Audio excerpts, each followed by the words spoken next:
so I must have moved. Yes, sorry about that. I was going to park outside your house, but there wasn't a space. Fine, whatever.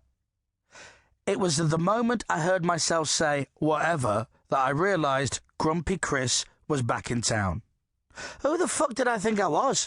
I only had to walk about 10 steps across the road to a car that was waiting for me, and here I am being a twat to the driver, who, incidentally, had been there for ages because I am always late getting in my car. But it wasn't really me. It was grumpy me. I was actually appalled at how rude I was, and embarrassed too. When I got out of the car, I tried to make it up to him by being extra nice when saying, "Have a nice day, mate." Like that didn't stop him from thinking, what a miserable arsehole. And why shouldn't he think that? I was an arsehole. I know people who are grumpy in the morning, but it's okay because you know they are and you get used to it. But because I hid it for a while, it surprises people when I am like that. I feel like some kind of druggie. I kept my secret for a while, but now people were beginning to find out. Some mornings I get to work, and out of a list of 15 things Rachel had to do the day before, there's one thing she hasn't done. Right, so you didn't actually do everything yesterday then? Here I go again. No, I didn't, but I was here till 3, and I should have left at 1, Rachel replies. Now, do I really care about this one thing not being done? Will it ruin today's show? Of course it won't. And that's not what I'm trying to say. What I'm saying is, help me, I haven't had enough sleep, and I can't control being a grumpy bastard. Welcome to our morning world of hell. But I'm not on my own. Dominic Byrne, our newsreader, Carrie, who reads the sport, Rachel, our producer, and Comedy Dave all have to get in before I do. So every single day, there's a room full of potential grumpy people who haven't had enough sleep. Because if your alarm goes off at 5:30 a.m. and you want 8 hours sleep, then you should really be in bed for 9:30 p.m. Now, for me, this is virtually impossible. I don't know how the rest of the team do it. I don't get sleepy enough before that time of night. I'm only just settling down to watch TV. I've always said it. If you want to be fresh in the morning and get up with no problems, then get to bed early. However, if you're going to start doing that, then say goodbye to your social life, your friends, and most of your favourite TV shows. If you go out for dinner, you'll be checking your watch all the time to see how late it is.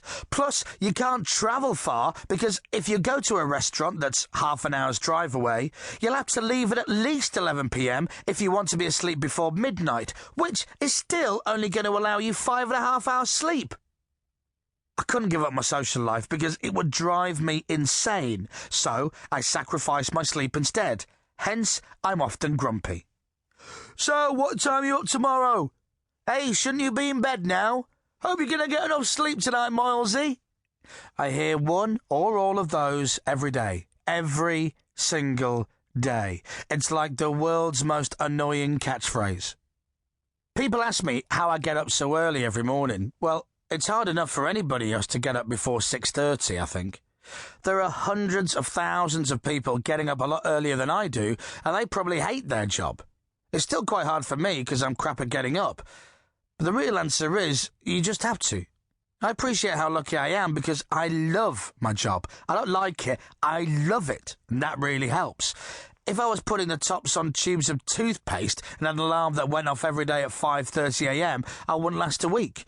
But I suppose with your dream job comes the downside, and getting up early is a massive one. It's rock and roll, but please be in bed by 9 p.m. So that's one question answered. Now I'm going to run you through a typical day of doing our show, and I hope that will answer any more questions you may have. My alarm is set for 5:30 a.m.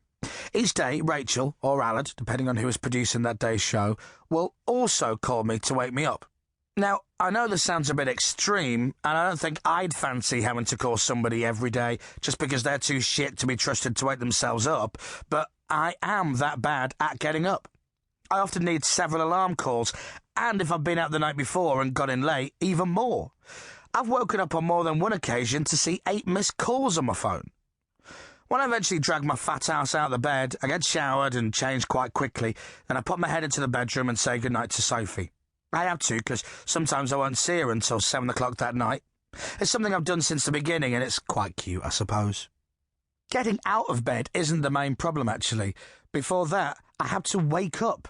Many mornings I answer the phone and go straight back to sleep. I don't mean to.